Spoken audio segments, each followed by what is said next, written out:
एक गांव में एक परिश्रमी किसान रहता था। उसका नाम रामू था।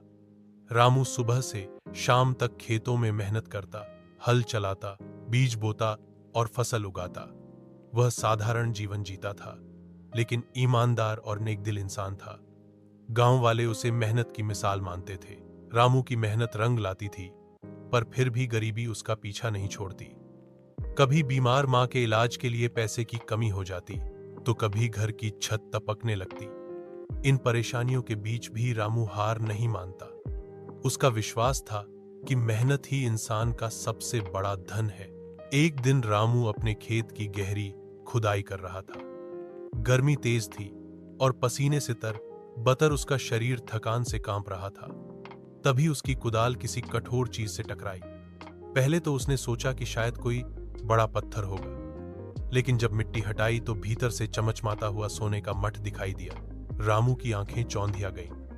उसने पहले कभी इतना सोना नहीं देखा था। उसका दिल खुशी से उछल पड़ा, पर अगले ही क्षण उसके मन में शंका उठी। इतना बड़ा खजाना, क्या यह मेरा है या किसी और का? यहीं पर बगल वाले गांव में एक बुढ़िया रहती थी। लोग कहते थे कि वह बहुत बुद्धिमान है और न्याय की बात करती है। रामू तुरंत उसके पास गया और सारा हाल सुनाया। बुढ़िया मुस्कुराकर बोली, बेटा, यह सोना धरती माँ ने तुझे इसलिए दिया है क्योंकि तूने पसीना बहाकर ईमानदारी से खेत जोता है। लेकिन याद रख, खजाना इंसान की परीक्षा भी होता है।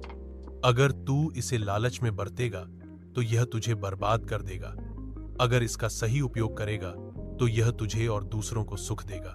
रामू ने गहरी सांस ली और सोचा, सचमुच सोना उसे अमीर बना सकता था, लेकिन यदि वह लालच में पड़ गया तो उसके रिश्ते, उसकी मेहनत और उसका नाम सब मिट सा